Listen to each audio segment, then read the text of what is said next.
The healing power of sound, music, and anything right now that can help us shift or open our vibration. Welcome to this special June 21st Solstice broadcast for 2022. To those of you who are with me live right now, hello, lovely to be with you all live, lovely to feel you. It feels different whenever I go live with anything. I can feel you guys here more than when I'm pre-recording something, so it's always a treat for me too. And for those of you watching in the future, don't worry, you're watching at the perfect time for you and you're live in that moment. That's how it works. At least that's how my guides explained it to me. So I met my guides 23 years ago and they talked about how everything is live in the moment. And I will be channeling during this broadcast for those of you who aren't familiar with my channeling side of my work. And for those of you who don't know who I am and you've just stumbled on this video, I'll just explain what it is I do and what this video will be about. So I'm Lee and I have been working as an energy intuitive, a channeler and a transformation teacher for the last 18 years, and I've been a student of transformation and life and self-growth and spirituality really since my mid to late teens. And that journey, of course, continues as it does for all of us. These are such interesting times to go through. I have been delivering messages from my guides about this transition period that we're in right now for going on 18 years, but it's another thing to walk through it. So every month I create a free energy update video which goes on YouTube. So if you're watching on YouTube right now, do hit subscribe to the channel. We put out usually 3 videos a week, including a podcast I have called Impact the World, where I speak to other creatives, healers, people who are out there wanting to make a difference in the world, hopefully to support you on your journey of making a difference in the world, because all of us have a part to play in this shift. And one of the things my guides have always said is, if you're alive on Earth right now, there's a purpose to it and a reason for it. And I know many of us can go through those either dark night of the soul periods where we question that, or perhaps you're someone who for many years has been going, I don't know why I'm here, I don't like what's going on down here, this is not my kind of thing, this is not the way things should be operating. One of the messages that is consistent from my guides and something that I have seen in working with people all of these years and my own transformational shifts is we are here to be a part of this change, even though depending on which narrative you're paying attention to or how things look on a certain day, it can feel like a very disempowering time as well. And there are indeed actually disempowering things that are taking place all over the planet. So it's not to shy away from any of that, but it's to find your balance point within it. And if you're like me and you're a sensitive, you know that balance is key. I know for me, if I can to some degree maintain my balance to the best of my ability, I can show up, I can be present, I can do my work, I can be there for my people. And I also know if my balance is challenged or greatly challenged, it's harder to do that. So I always say, if you're having a rough time right now and you're beating yourself up because you think you should be somewhere else or you should be over it, we all go through rough periods, and the best thing that you can do is focus on what might you need to help you get through this period.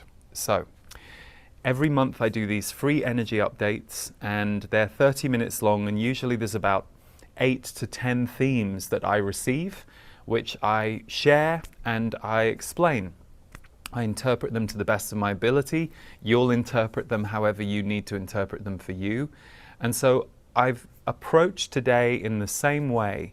I basically tuned in and asked for 9 themes that could be important to us in the coming 6 months. So I will still be doing my monthly energy updates as we go towards the end of the year, but this just gives us all a chance to take a slightly broader look at the 6 months ahead. And if you're someone like me who is also tracking the future, it can be helpful to feel what we might be walking into. So I'm going to go through each theme, give you a short explanation. We will also post the headlines for these themes underneath the video. So if you're watching this now, if you want to pay attention to the headlines as we go or have them later, you might want to copy and paste them and put them somewhere if it's particularly helpful to you. I've put that information in the box underneath the video, so do check that out. But I've divided it into 3 different categories. So the categories that we're going to look at for the next 6 months, there are 3 themes in each.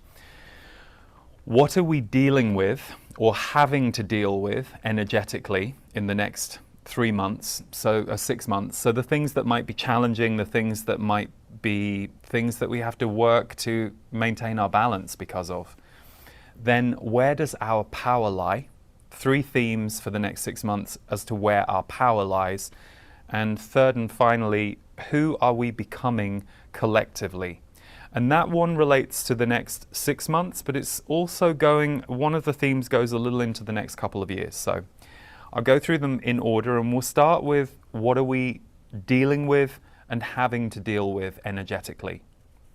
So first one probably will come as no surprise to anyone who's tracking what's going on in the world right now. Theme 1 is emotional and structural instability on us as a world and us personally. So emotional and structural instability. So if you think about this, the way that everyone has been uprooted in the last couple of years especially, and the change to our rhythms and our ways of interacting, and the knock-on effect that that's had on people's emotional health, mental health, well-being, sense of safety, sense of security, that has created less emotional stability for many people. And particularly if you're somebody who has never considered emotional awareness, has never perhaps had any help with seeing your patterns or how your thoughts and your emotions might be affecting other people, this can result in emotional eruption. So somebody walks into a room, and because they're feeling upset about something, they decide to scream at someone else. And no part of them either considers that they're triggered or have something going on inside themselves, and perhaps nor do they think they should apologize and when they realize what they've just done and how they've affected someone else.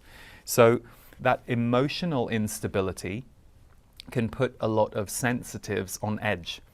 If you're not well versed in the volatility of others, or perhaps if you have trauma because you were around volatile behavior in your past, that can make you feel a little more uncertain about this time, and it can make you feel more like you want to hide away, more that you want to pull away from people, and it can bring up trust issues. It can cause you to wonder, do I trust this world? Do I trust these people? So the thing to remember is, while there will be many people who are, if you like, acting out on their emotions, and sometimes we will too, we'll catch ourselves. Sure, you might not act out in an extreme way anymore, but you'll have your moments like we all do. So to ask yourself, is there a different way for me to be or behave in this scenario so that I'm not so overwhelmed by the feelings of others? It might be that it's also the moment that changes some of your close relationships. Perhaps someone in your community, your close friend, has become increasingly emotionally volatile, and even though you've perhaps spoken to them about it, it's a moment where the two of you might slightly go your separate ways. Not necessarily ending the friendship, doesn't have to play out like that, but it might mean that you're a little less available to certain people. And so that emotional shift that has happened on the planet in this last 2 years or so is very much still rippling. And so there is it can be a level of insecurity that can come up in us. We do get comfortable in our emotional patterns, in our community patterns, and so it can throw you off when some of that emotional connectivity in your group or with people gets, shall we say, challenged or jeopardized or blows up. So be mindful, if you're somebody who is feeling this, what is it raising for you as a healing? Is it bringing to the surface memories of being around emotional volatility? Are there skills that you could develop for yourself that would help you with emotional volatility? Or maybe it's doing some healing on your past. Because for those of you who are feeling very alarmed by that level of energy in the world right now, it can be a healing trigger for your past. Because equally, there are so many people on the planet who are doing their healing work, being as aware as they can, by all means not perfect. We're all doing the best we can down here, and we're all in the same kind of collective energy, but there are more people than ever beginning to look after their emotional health, their mental health, having experiences or having opportunities in the world where this can be a part of the global conversation. So it may also be for you that this is going to represent a pattern shift, this emotional instability that the world appears to be in is going to free you into some more connected relationships where you're more aligned with people and the way they behave. Perhaps some of you are having a bit of a clear out right now of some of the types of patterns of relationship that may have served you really well for 5, 10, 20 years. And again, it doesn't mean the person has to be out of your life, but it might require a newer level of honesty from you about what you're feeling when you're in their presence and they react or blow up. And they may meet you really well. They may say, oh wow, sorry, I never realized, and they may be more mindful around you in the future. So even though there is a global level of emotional instability going on, it can actually be an opportunity to upgrade the way that you experience emotional instability. And I know a lot of you will be going through that right now because this theme came up very strongly. Structural instability, which I think we're seeing in all the ways on the planet. So whether it's the systems of our world, whether it's this relationship we have with the earth as a people, but equally this, especially the last couple of years, an increasing disconnect between leaders and people, and an increasing questioning from people around, well, who's leading and how much trust is there in this leadership system that we have in place, and how much is it working on behalf of people and the earth, and how much are people and the earth excluded from it and unimportant to it. That is going to continue to grow in the next couple of years, and there is a energetic revolution taking place in that way, because the way that we have existed as a society for the last few thousand years has to change at this point in time. That makes most of us nervous at some base survival level, because these are the systems that we grew up in. And even though we can't fully see how it's going to play out, an increasing number of us know that it can't remain the same, that we're at this juxtaposition point. So structural instability in our outer world also brings this level of what can be nervousness or insecurity about our safety, but what it actually does on the flip side too is it gives us an opportunity to feel ourselves and our lives in a very different way. So we're waking up a little as a society from what it was that we thought was holding us in place. And that's not necessarily an easy journey for us to do. It's not necessarily comfortable, although I know there are some of you out there who are like, whoa, yeah, this is what I'm here for. You've been waiting for this moment. There are many others who would love to see positive change, but are understandably nervous about what might play out before we get there, and what level of disruption, destruction it has to happen. And so the reason we're starting with this one theme, emotional and structural instability, on us as a world and us personally, is because it's something that's really important to remember right now. Not to be obsessed by, and not to think that this is the only aspect of our lives, because it really isn't. But the more I'm talking to people in this last couple of months, what I'm sensing, and the more I'm hearing people's experiences, there is this underscore, this weight, this heaviness, that so much of it is wrapped around this theme. The fear of the unstable times that we're in. And even though the unstable times can bring with them great opportunity to create new things, we're not there yet. We're not at that point where the new can really start to unveil itself, because we're still, in some ways, in a little bit of a battle between the old and the new. So if you are feeling off about the world on a certain day, if you are feeling despair, if you are feeling fear, if you are feeling anger, if you are feeling disappointment, any of those feelings, number one, know that they're going round and they are somewhat contagious. So by all means, feel what you need to feel, because whenever we align with a feeling, there's usually something in it for us.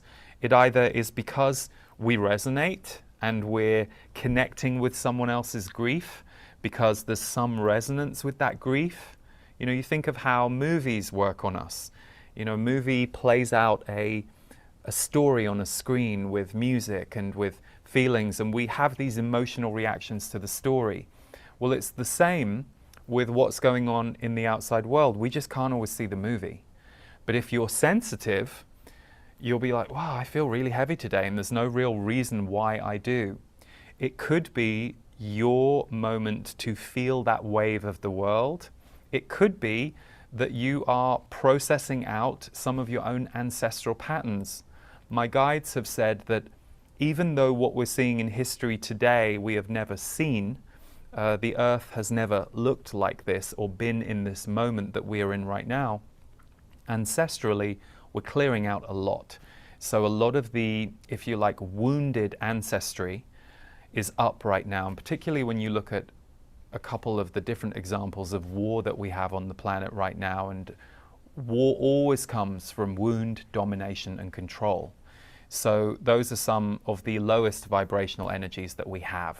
So that's very upsetting, triggering, traumatizing, but it also raises back through our body the part of our bodies that know that this has existed on the earth for a long time, either because you have it connected through your ancestral lineage with your parents and what they went through, or just being a citizen of the earth and feeling the cultural reaction that we have to all of these kinds of events. So a heavier theme to start with, but a really important one, because if we don't remember that this is part of the orchestra of our life right now, we'll wonder, well, where did that string section come from that I keep hearing?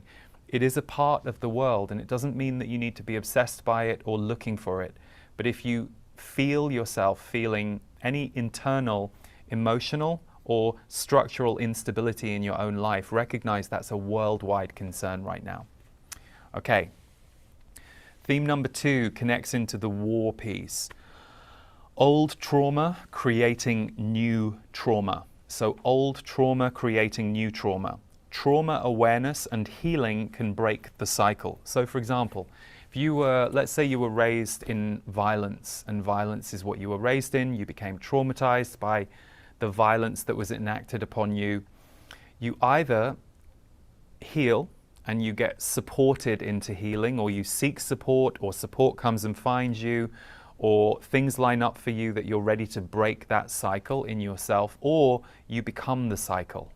You replay the cycle, you act it out. You act out what you aren't able to become aware of internally or heal. So we're seeing a lot of this right now, this old trauma creating new trauma. But trauma awareness and healing can break the cycle. I know many of you are in the world what I would call trauma awareness healers or leaders.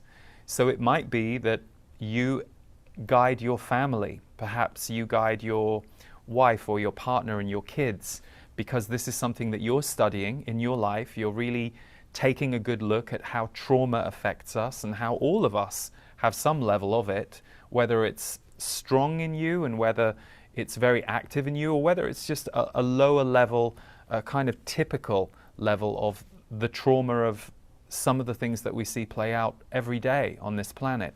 So trauma awareness and healing can break the cycle. So if you're personally feeling very traumatized right now by life or an event or the world at large, really look into methods and solutions around trauma. But more than that, and this is really the bigger part of my point here, many of you are going to be increasingly working in service of trauma awareness.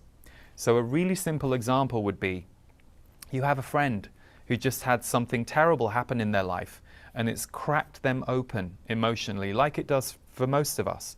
And this might be the moment where they really get in touch with a new level of being present, a new level of pain that they haven't really had to crack open in themselves before. And it might be that the way that you have a conversation with them about it leads them to more awareness. Rather than just being in grief, pain, suffering, and staying there and thinking this is the end of their life, actually you're the person who can hold space and conversation for them in a way that can start to help them understand this moment that they're in, go through this moment that they're in with all the support they need, so that they're not pulled out of their grief prematurely, but that you're somebody who can hold a space for them when they're ready to start to come out the other side. Their bodies will have changed. You know, when we go through grief and when we go through loss in such a deep way, we come out of it with a very different level of empathy, compassion, awareness of the preciousness of everything. We become more awake, basically. So you may be a trauma awareness leader, not because you're a trained trauma therapist or healer necessarily, but because of the work that you're doing to become more aware of yourself. It's beginning to permeate your language. It's beginning to permeate the way you show up in your friendships. And that is how this awareness spreads. The more people who allow this to be possible, the more it becomes commonplace and normal on earth. And, you know, I'm late 40s, 46, and I love seeing in the younger generation now far more accessibility for the kinds of things I was craving when I was a late teenager that I didn't see in the world around self-growth, self-awareness, healing. They were all things I needed in order to be able to survive. And so I love seeing that that has permeated society more. But don't forget, we are our biggest sharers. So sure, it's great if you're someone who is a teacher in your local community, or perhaps you've written a book and thousands of people are finding it. But the most powerful healings come in the smallest conversations and the people that we're most closely connected to. We're all educating each other and, in a way, helping to lead each other home to our souls. So bear that in mind around trauma, because there's more of it surfacing, which means there will also be more people looking for solutions and help with it. So particularly if you are an advocate for helping people with the trauma they've gone through, this is going to be a really important time for you now and in the coming years. And the third and final theme for what we're dealing with and having to deal with energetically: mental distortions affecting our thoughts and emotions. So this translates as outer world heartless distractions, energies coming from wounded places. So for example, you look at what's going on with war right now and how that's affecting you, and the heartlessness that you feel in those kinds of actions that are enacted upon enormous numbers of people. It can actually distort your mental stability as well. So just be mindful that if you are paying attention to lots of stories, or perhaps it's media, perhaps it's what other people are telling you about what's going on in the world, how fully connected to feeling does the person telling the story or the outlet telling the story feel? And what I mean by that is, not necessarily are they in their feelings, because, you know, we can be in our feelings in a very one-dimensional way. So if I'm just angry about something, I can be telling you a story, and that's all I've got. I mean in a whole way. So is the person able to hold space for their own feelings? Are they able to say, I'm really angry about this right now, and I'm aware of that, so there is space and room around it for it to transform? Or have I become the character of anger, and I'm unreachable? Like, you can't speak to me unless you're speaking to angry me, and there's certain things angry me doesn't want to hear. So there's a lot of that energy going on right now. So just become more sensitive to the kind of information you're taking in from others, whether it's the person standing in front of you talking or whether it's an article you're reading. Does it feel like an inclusive point of view, a whole point of view? Or is the person or the article asking you to feel one way about it? Is it trying to limit you into a base emotion? This is often how manipulation works. You know, just get people very, very scared about something. They'll lose their own rational thought. They'll hook out of their mind because of fear and trauma, and they'll stop looking at things objectively. So mental distortions actually come from emotional distortions. It's when our emotions amplify to such a degree that we are no longer able to keep an open mind, or to some degree an emotionally aware mind on how we're feeling and what we're taking in. So that one is perhaps a little more complex, but they were very adamant with me that I wasn't allowed to change the words. So mental distortions affecting our thoughts and emotions. Outer world heartless distractions, so actions we see where there is no heart energy present in the way that someone is behaving towards someone else. Those energies are always coming from wounded places. So be mindful of how wound is often the messenger in the story about it. Wounding energy, wounded energy is kind of what you're often taking in. And just whenever you've taken in an article like that, or a message from somebody and you're like, oh, I don't feel good anymore, I always say, I release any energies and emotions that are not mine. I release any energies and emotions that are not mine. Sometimes I'll take a shower. Sometimes I'll get the chime and I'll just give myself a clearing energetically. You can use sage. There are so many different tools, but be aware of how these things can stick to our energy field, and we need to clear ourselves, especially when we feel like we are not in our own balance. Okay, our next three themes relate to where does our power lie in the coming 6 months. So if you've watched my energy updates, this theme has come up, but apparently it can't be said enough. The power within the quiet. The power within the quiet.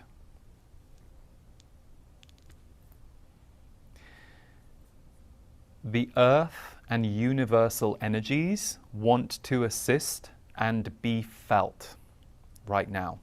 The earth and the universal energies want to assist and be felt right now. So I'll break this down. Many of you know exactly what I'm talking about. You're like, yep, I'm having visions and epiphanies and clarity and awareness like I've never had. Doesn't mean you're having that all the time.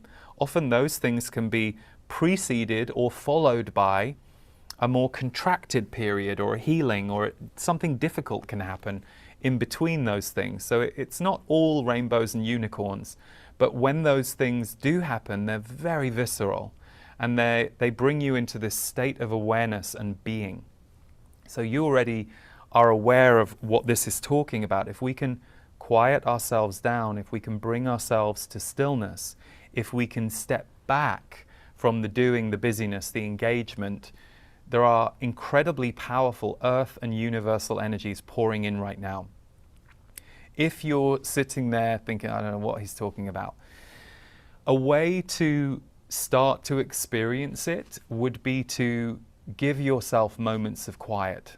So for example, meditation is a great place to start. And if you don't want to do a guided meditation where someone is guiding you through it, you could try sitting quietly for 5 minutes a day, every day, where you literally turn off the phone, make sure you're not available, close your eyes, or have your eyes open but look at something blank, like a blank wall, and just agree to sit for 5 minutes. And at first what will probably happen is you'll go, wow, my mind is really noisy, I can't believe how much I'm thinking about. But the more your body gets used to this 5 minutes a day, where you get to sit and be empty and not necessarily receive from the outside world, you'll start to receive from up here and in here, and sometimes your higher mind. But it takes us sitting back to do that. So Meditation can be a great way to do this, guided or unguided, but generally the silent meditation will reveal this to you more. Equally, being with nature or being with pets or being with people that uplift you can support that state of being open and receiving. If you have stressful relationships, stressful things you have to do in your life, they will not necessarily leave you open to receiving this state of being that's coming in the quiet. So the earth and universal energies want to assist and be felt by you, but we have to create space for them and sit back. Especially potent this next 6 months. And also, given how overwhelming the world can be right now, I think it's really important to give yourself permission to, in general, have a quiet 6 months. You may be someone who's a very busy person, lots of responsibility, but even within that go, okay, I'm going to try and include quiet in the next 6 months in some way and see what that does to my balance, my abundance, how my life goes. So, number 2 in where does our power lie in this next 6 months? Creativity as rehearsal for future building. Creativity as rehearsal for future building.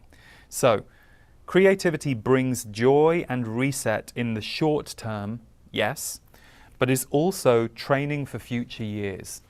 So creativity is really vital. Whether you love to garden, whether you love to cook, whether you write poems, whether you paint, draw, whether your creativity shows up through playing with your kids, it's really important to have a place where there is a level of play and creational energy. Creativity is making something happen that wasn't there before, that didn't exist before.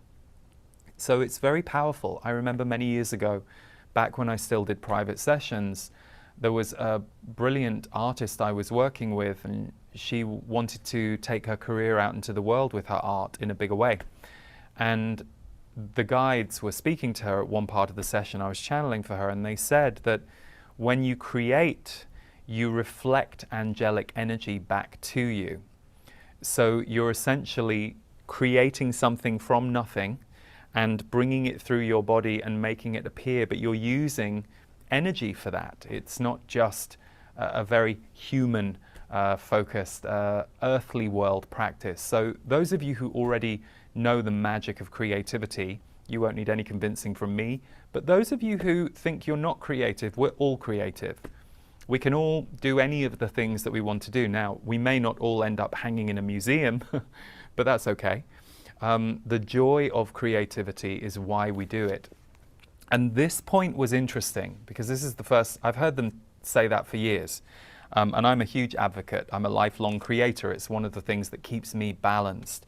But they said, think of it as rehearsal for future building.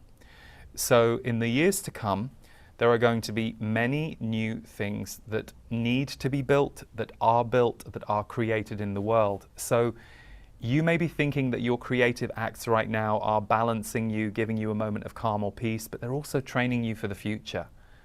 You might be creating something small today, or so you think. But in a few years' time, that same act of creativity that you have got used to through writing your poems that perhaps no one ever sees, it will play into a new level of trust and skill in you around creating with words that will be something that you use in the future years. So creativity is two things. It's rehearsal for building the future, and it's also a good reset for now. Okay, theme number 3 in Where Does Our Power Lie? Heart generating and connecting energy is the gold of our time. So heart generating energy and connecting energy is the gold of our time. So right now, those of us who can generate heart for others, who can generate connection for others, perhaps it's because you're able to connect with someone who needs to connect with you. Perhaps you're a community leader and you are the person that connects different groups in your life and in your local area. These are really golden energies right now because they are so needed. Now, if you're sitting there going, oh my God, I'm so exhausted, but he's right, I should be generating energy. Get yourself better first. Then you'll naturally generate energy. If there's a desire in you to generate energy, great, you will. But don't do it at your own expense. Don't push yourself against your body's capacity. The reason you're probably in the space you're in right now is you've burnt out a little, because the world is very, very hungry for heart energy right now, and people who can create connection rather than division. And this is a big piece of this theme. But know your limits with the giving versus receiving balance of that too. So some of you might have been working overtime the last couple of years because you know that the world needs some of the things that you're able to offer. And if you're finding yourself tipping into resentment, exhaustion, depletion, or feeling isolated, then you either need to dial back a little on how much you're giving out, because it's taxing at the moment. It takes energy. Yes, it's beautiful to give. I mean, I think most of us prefer to give than it's actually joyous to give. But energy does have its limits, especially when we're running it through a human body. And this human body is also going through this huge process right now. Every one of us is going through this reconfiguration process, whether you're aware of it, highly aware of it or not. So just know your limits around how much you can give of your heart and how much you can give your energy to connection. Do you need to slightly dial that back by 10% in order to stay balanced? And that may run you into some issues where you're like, oh God, but this person needs me, and that's good for you to look at. It's like, well, okay, I'll give it to the person who absolutely needs me, but perhaps I'll let these other people be used to not getting fed by me, and trust that they will go and find someone else if they're desperate for it and they really need it. They will find their source elsewhere. So one aspect is, am I overdoing it? But the other aspect is, am I filling myself back up enough? Like, if I really want to be this person who gives and generates, am I filling myself back up enough? I think many of us can relate to this, and it's a balancing act. And of course, my default is always, when it's an emergency, So no matter how tired we are, if someone is in a true emergency in your life, you find the energy and it comes. But most people right now are knowingly and unknowingly looking for heart energy and connection energy.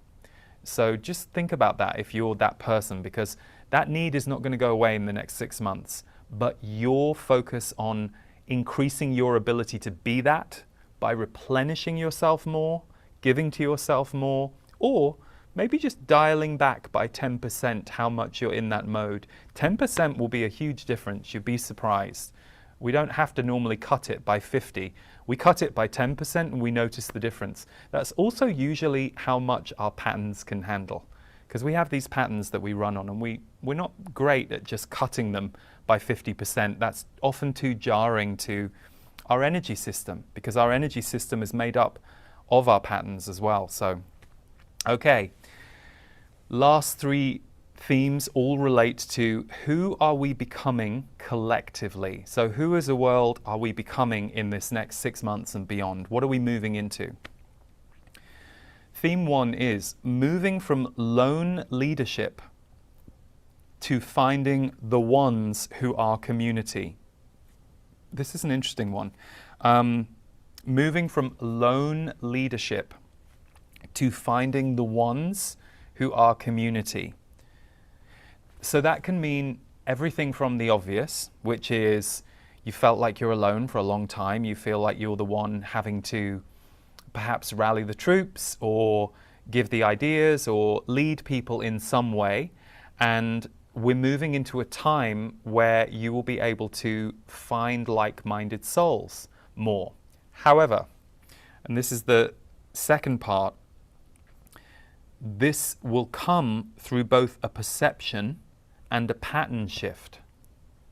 So you might have to shift your pattern of what you think is normal in order to allow that in.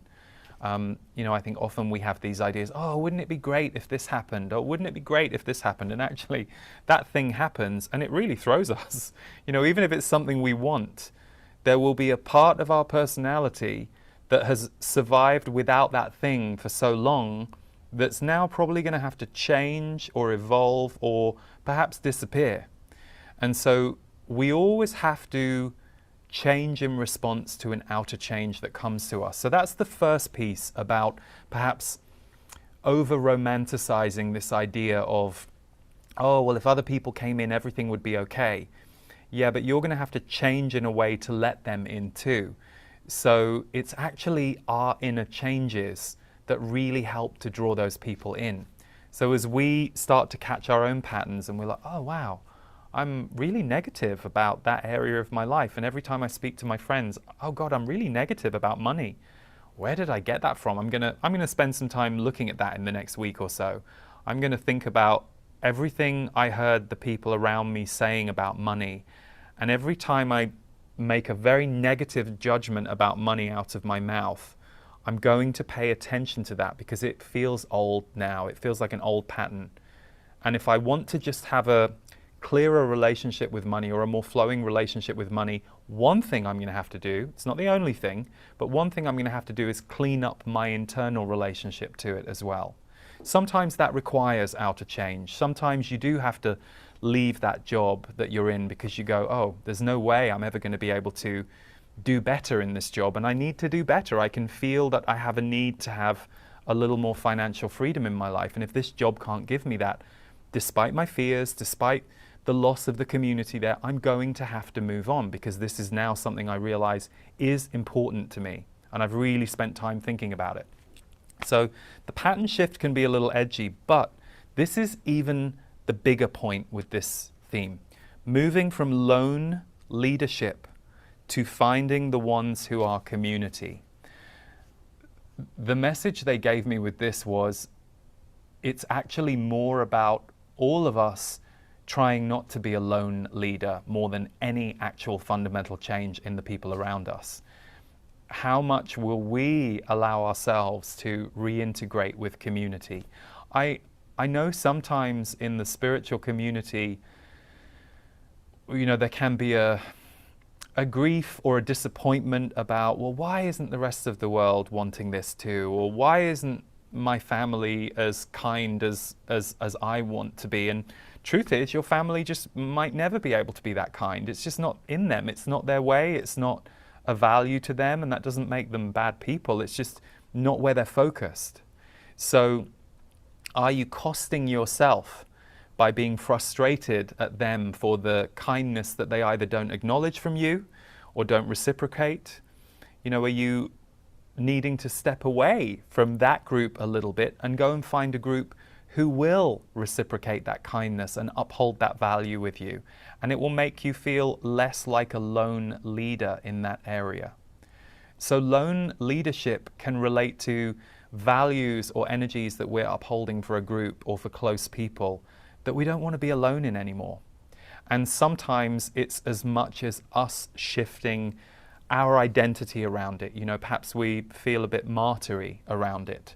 Perhaps we feel like we're the only one who gets it. And of course, that's not true, because if there's anything any of us get, there will be millions of people around the world who also get it. So you ask yourself, well, why would I want to be alone in this? Why wouldn't I want to manifest some new people in my life where that can flow? Or what do I have to change about my own behavior in order to experience that differently? So again, a complex theme, but one that I sensed when it came down onto the page. I thought, oh, this one is good. This one is a fundamental shift that will allow in more abundance and community energy to your life, to my life. I will be paying attention to it as well. Moving from lone leadership to finding the ones who are community. New people, or shifting our own patterns and perceptions so that our existing community can allow themselves to step into the role when we leave a bit more of a vacuum for it. Okay. Theme number 2 in who we are becoming collectively is allowing change and shedding of old identity, story, energies to take place. A letting go that feels very visceral. So if you've been around me for a few years, I know you've heard me a million times talk about what we're letting go of, these big identity shifts that we're going through as a world. But the key difference here is letting go that feels very visceral. I know many of you are already experiencing this and have been for the last year or so, but more people than usual, included some of you, are going to have very visceral letting go moments. So it might be deep, deep, deep grief or sadness or confusion that just suddenly arises, but you know where it's come from. You're like, oh my God, this is from when I was 15, or this reminds me of the last 3 times I fell out with a friend, or whatever it is.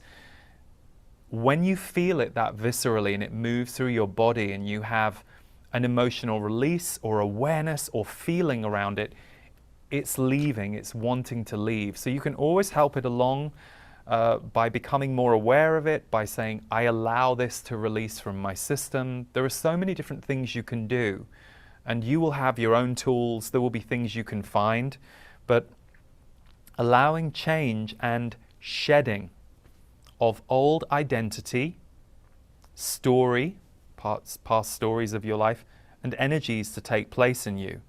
Letting go that feels very visceral, so very felt. Not just conceptual, not just something you talk over with your friend like, whoa, God, I just felt something leaving my body the last few days, and I think it's connected to wanting to control everything. And I'm having memories of my father who always used to control everything, and then I learned to control everything, and wow, I'm kind of letting go of that, but I'm having a very physical purge of this energy. That's going to be showing up more in the next 6 months. Never that fun when we're in it, never that enjoyable in the moment, until we develop the awareness where we can create some space around it and go, oh, I see what's happening here. It's why I encouraged you to take 5 minutes a day to sit in silence, space for your feelings and your thoughts, to just be, without having more information coming at you. That's how we develop that spaciousness a little more. So, yeah, allowing change and shedding of old identity, story, energies to take place. Letting go that feels very visceral. Okay, third and final theme before I do some channeling. Unity birthing in the face of visible division. Unity birthing in the face of visible division. I don't need to name the visible division that we've been seeing in the world the last few years. The division energy, the encouragement to divide and separate groups and subgroups and point the finger at this group and let's push this group over here. I mean, it's, you know, it's shocking, it's heartbreaking, it's disappointing, it's infuriating, it's all of those things depending on who you are and how you feel about it that day. But unity energy is birthing really strongly in the face of this visible division. So unity leaders, so people who are going to lead the charge around unity energy, creating more unity in the world, are emerging more than ever.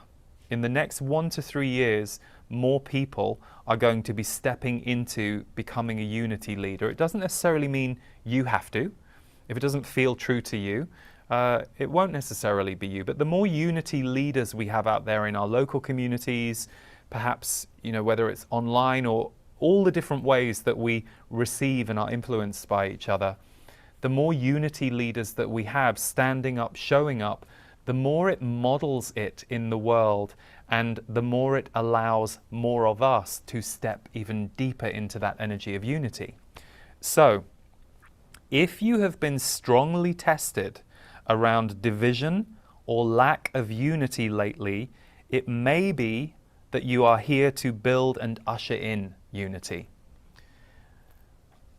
There are people I know who are amazing at their level of compassion, their level of grace, their level of the way that they can just love people, hold people, and stand really strong in the face of volatility. And more often than not always, but more often than not, when you ask those people about their life, you cannot believe what they've been through. And then you figure it out and you're like, oh, yeah, of course. He grew up in an extremely violent home where his heart was broken on a daily basis and he felt crushed and powerless and like he couldn't do anything to change the dynamic in the family. But then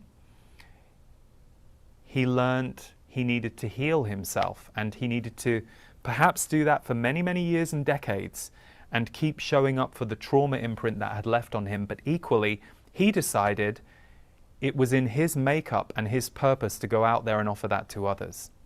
Doesn't mean everybody who has gone through adverse experiences, extreme adverse experiences, will end up wanting to be a leader for others in that area, but it is common. It does happen more than you realize. So there will be those of you who have gone through a real reaction against division in your life. Perhaps you've been on the receiving end of it. Perhaps in the last few years, it's really just causing you pain to see what's going on in the world.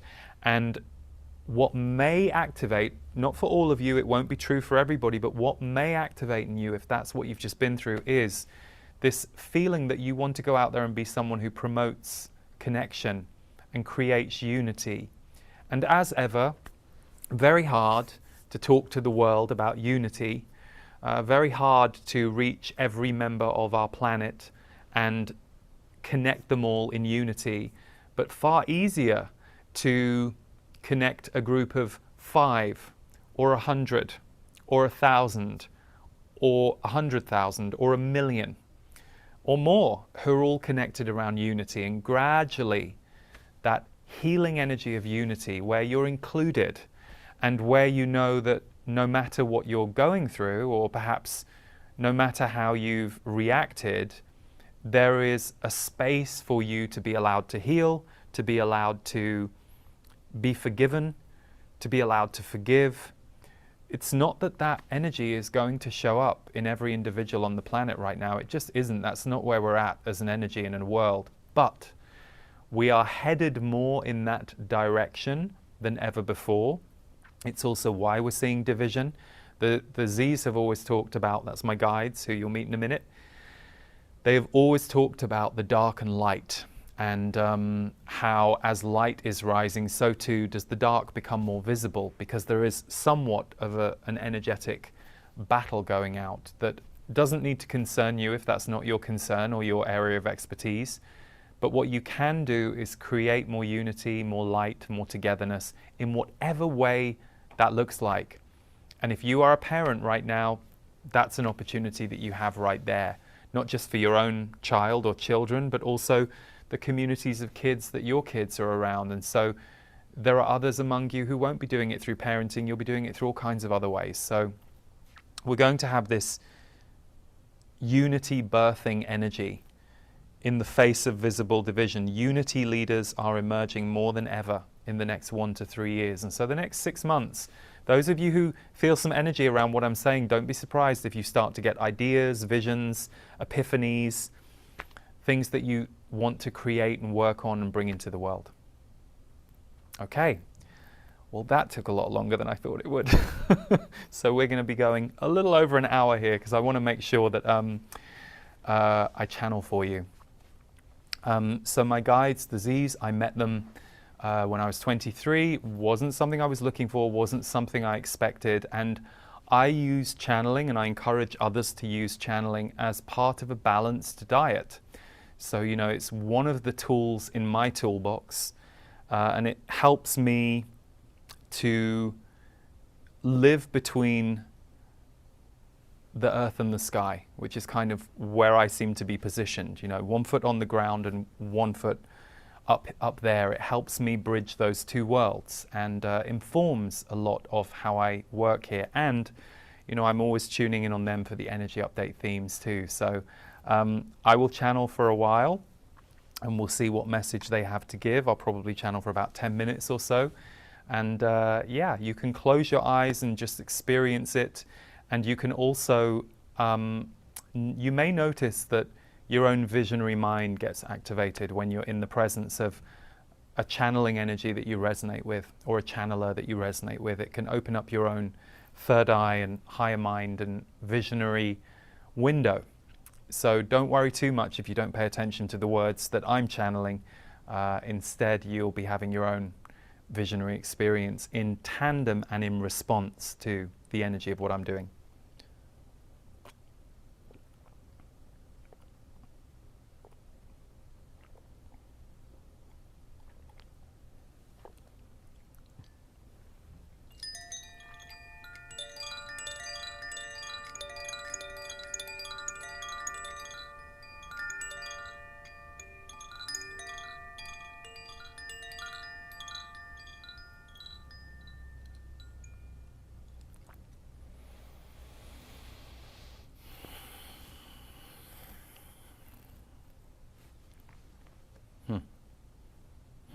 Good. The arrival of light on your planet has been, shall we say, increasing in recent years, and yet what we will speak to you of today is the way you may experience light or spirit in the months to come.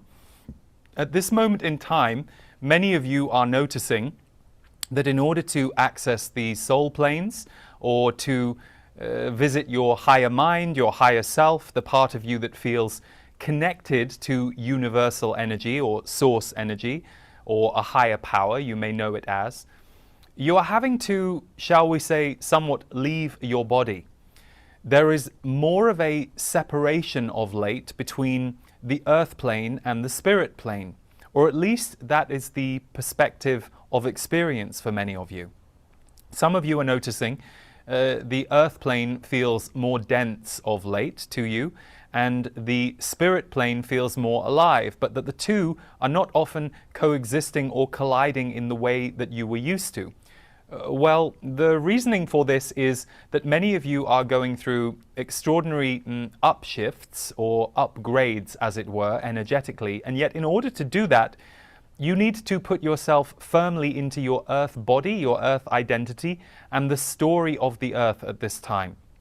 So if you were to go back to, let's say, 2007 on Earth, you would, many of you, be feeling a fluency between spirit and humanity at that time. There was a romance and a dance between spirit and humanity that was very palpable.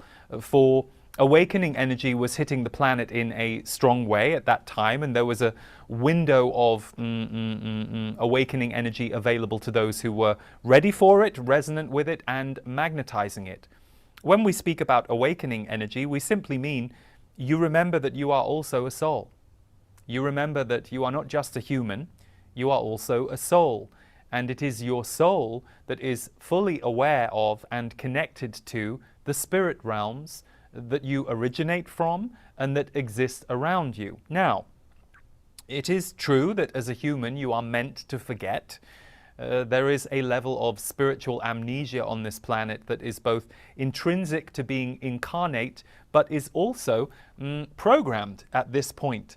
Much of your spiritual nature has been edited out of your history books for various reasons, and yet this is a time on Earth when we will say universal truth and spiritual light is coming back to the planet in the coming decades. And you are here at the moment where the light first cracks through the wall. So the light is currently cracking through the wall of humanity, and yet the wall of humanity feels thicker than ever to many of you. And some of you don't like this. You want to get away from it. You want to meditate away from it, lift your body out of it. We understand, and we know that for many of you, doing that in the past was the solution, was the way you stayed alive, was the way you survived this planet. But we implore you to understand how strong your bodies are. We will say that again. We implore you to understand how strong your bodies are. And yes, we understand many of you are now saying, but hang on a second, isn't the planet more toxic than it has been for various different reasons? And aren't we more challenged than ever before as humans? And we would say yes, but remember, you get very fixed in a human mentality of staying alive in this body, which is the right response. You are supposed to care very deeply about staying alive in this body, and yet from a spiritual or soul perspective, you will have many lives in and out of this body. So from our perspective, that is not something you are actually attached to at a soul level. The ones of you who are attached, you are attached for reasons such as your role on the planet at this time, the people that you are caretaking, the people that you are responsible for, the mission that you are here to do, that its time is not yet done. Yes, for those reasons you stay attached to your body as a soul, but not for human fear-based reasons. Those are, we will say, implanted. They are not innate to you as a soul. They are not innate to you as a spirit. That is a, if you like, contagious virus that has been spread among humanity, which We say with compassion, we are not in any way judging you if you yourself are afraid of physical death, for that just makes you quite normal on the planet. But what we are telling you is it is not a spiritual truth of who you are to be afraid in that way. So you see, there are many on the planet who will choose not to fully live in order to stay alive. There are many on the planet who will choose not to fully live in order to stay alive. And those are two very different things. So what we are speaking to you of today, and we are aware we do not have an enormous amount of your linear time in order to impart this message, but the most important aspect of what we want to convey to you is, yes, the light and your connection to spirit is in many ways stronger than ever, but for those of you who have been experiencing this connection for quite some time, you will notice it feels very different right now. And for many of you, you have become more focused on the heaviness on the planet, the heaviness on the earth. Understand that the heaviness you are focused on or feeling is also heaviness that is leaving your body. Your bodies can transmute this. When we tell you your bodies are stronger than you realize, what we are telling you is your body is able to transmute more than you have previously understood. And what we mean by that is, if you were to go back a decade in time to 2012, your bodies would not have been able to transmute as fast what it is you have now got good at shedding, letting go of.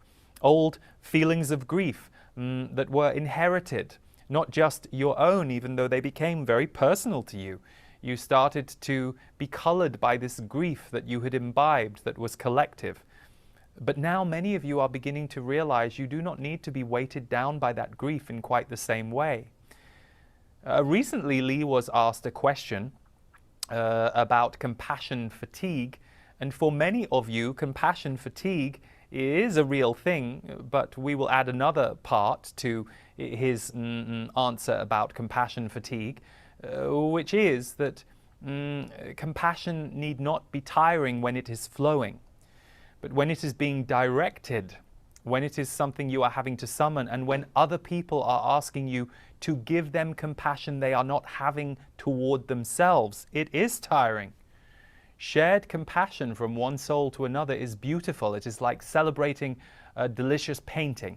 It is like gazing upon a beautiful sunset and both of you feeling the wonder of that sunset together. You are in it together. But because compassion is an underdeveloped skill among humanity, you have not been taught to love yourselves as much as you have been taught to fight each other, agree to wars that are not going to serve anybody. So you see, there is a compassion dis-ease on the planet, and it's very tiring when you have to fill in the gaps for others that they are not filling in for themselves. And this is where many of you are upgrading who you are. Many of you will still identify as healers, even though for those of you who are perhaps not so familiar with the idea of you as a multidimensional being, nobody is a healer alone. All of you have the capacity to be healers for yourselves, for others, and some of you wear that role as a part of your identity. You are healing friends, you are healing family members, you are in fact perhaps a healer who offers this service to people you do not know because it is a part of your wiring and your energetic DNA. But even you, the healers who have perhaps been giving of your compassion left, right and center, it is time to trust that others need to develop compassion for themselves as well, and not just receive of what you will give them as a substitute for their own self-love. And you don't have to deliver that truth to them or in any way tell them off for what they're not. It's nothing to do with you where they are. It's everything to do with you where you are.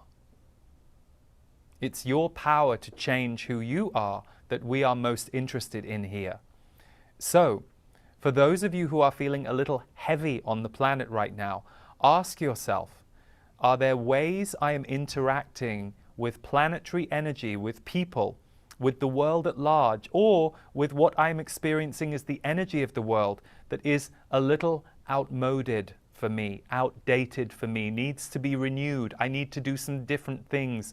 I need to see things a little differently. We cannot tell you what to do, for you are also specific. You are also unique in your wiring.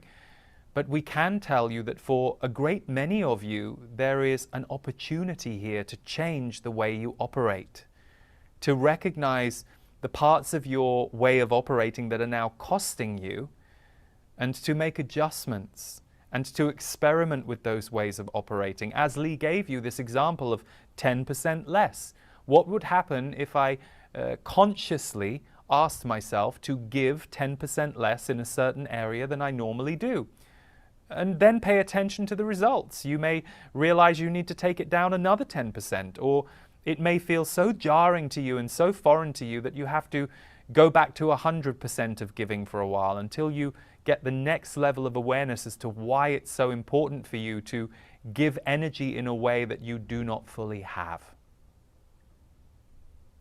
Roles and patterns that you play throughout your life that both keep you safe on a human level, yes, but are also part of your learning. You are all supposed to grow. You are all supposed to be able to look back on your life and see areas where you have improved the way that you are interacting with the world, and be proud of yourself for those times you have improved, but also be curious about what improvement is today offering me. What lesson am I experiencing today in life? So, to go back to our very opening words here, the spiritual energy that many of you are able to tap into is more potent than before, but at this moment in time on Earth, and we see that this will remain the case until at least the second half of 2023. So we are talking 12 to 18 months from here.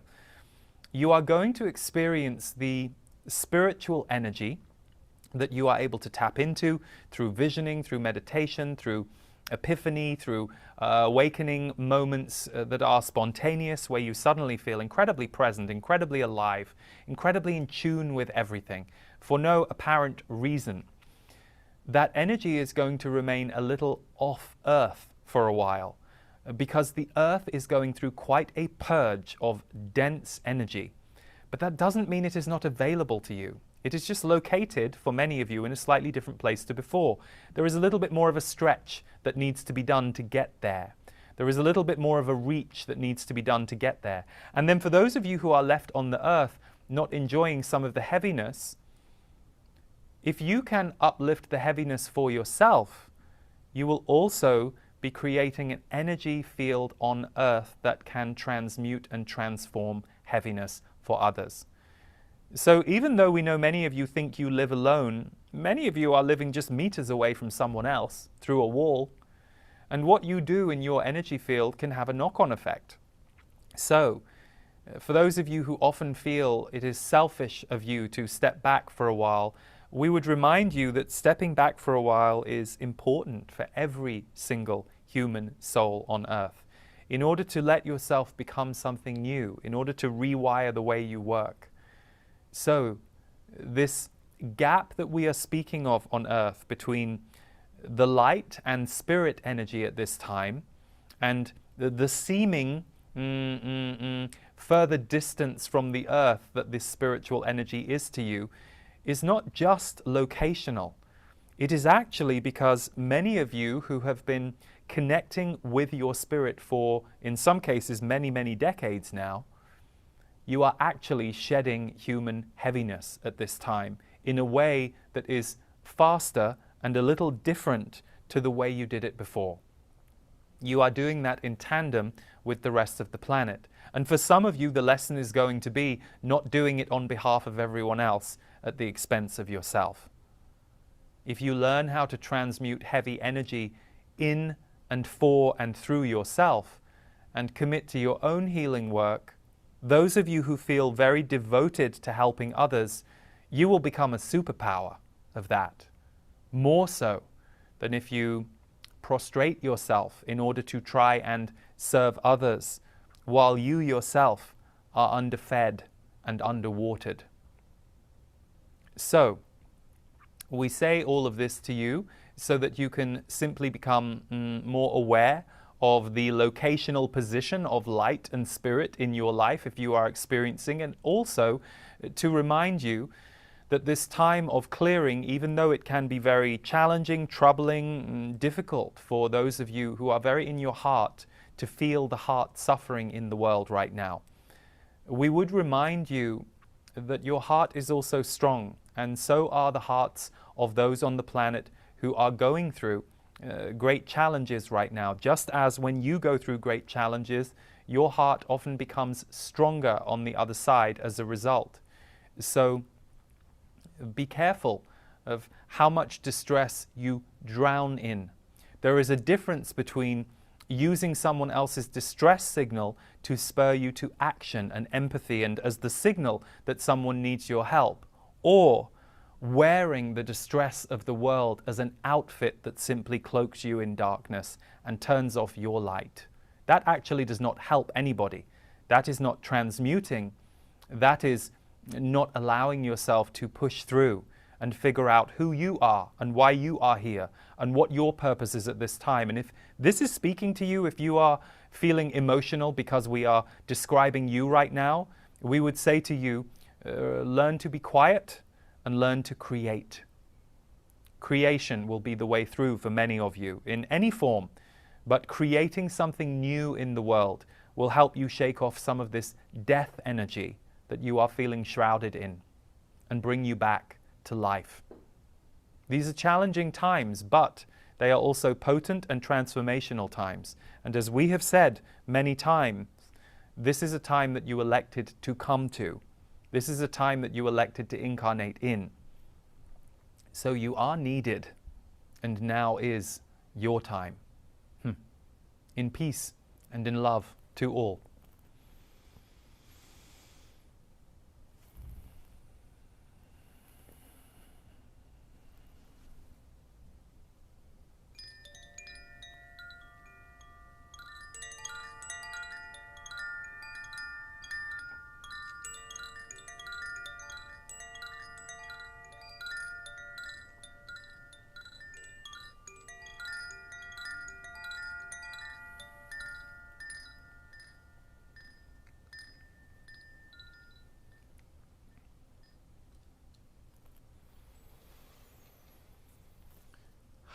Thank you everybody for tuning in today, and for those of you who are new to me, or perhaps you've only seen an energy update, I hope you enjoyed the channeling component.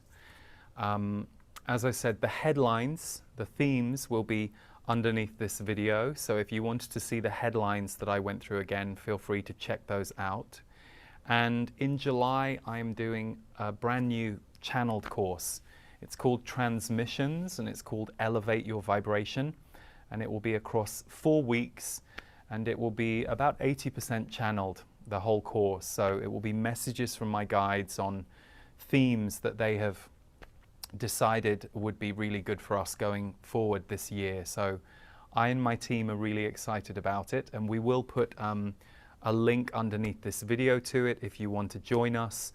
We do record the broadcasts live, but you don't need to be there live if you can't make it. We always give you the replays, and you get transcripts and lots of different bonus materials, and the themes will be, and I'll read these to you because even if you're not doing transmissions, it's just interesting to know what the themes that they're asking us to cultivate and saying are available to us now are.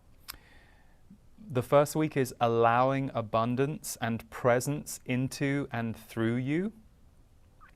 The second week is cultivating joy, love, and peace, and creating that with those around you. The third week is integrating new levels of clarity, awareness, and healing with ease. And the fourth and final week is rising into your highest purpose on earth. So that all starts on July 13th and runs through August 3rd, but you will have forever access to all the videos, materials, transcripts, and when you sign up there is a channeled audio immediately called Cultivating Joy that's set to music, and you just got to experience one of the transmission streams from the Z's and the energy that they bring. And I will be continuing to do my monthly energy updates. And if you did enjoy the Z's, we also have a book coming out in September called Conversations with the Z's Book 1. And that is a wonderful psychotherapist called Diana Edwards interviewing me while I'm channeling about all kinds of topics, and that's coming out in September too. So thank you for joining us today. I wish you lots of love and luck wherever you are in the world right now and whatever you're going through. As anyone who knows me has heard me say a million times, if you're really struggling, please make that your priority. Please make getting the help or the support or putting in place things that you need the most important thing for you before you even try and think about how you can help others or impact the world. And if you are somebody who's out there right now holding a lot of space for others, I salute you, I love you, I thank you, and yeah, know how much your work and your energy and your being is holding a really important place in the world right now. And I think it's something that those of us who are holding hands like a net around the world, I know I feel strengthened and galvanized whenever I feel that energy in someone else I meet at a party or see somebody out there doing something in the world that's bringing that good energy. It's really needed right now, and we all need it. So thank you so much, everybody. Again, all links will be underneath this video if you want to join us for transmissions. It begins July 13th. And do subscribe to my YouTube channel if you want to get my regular free weekly content, including my monthly energy updates. Happy solstice, everyone. Lots of love.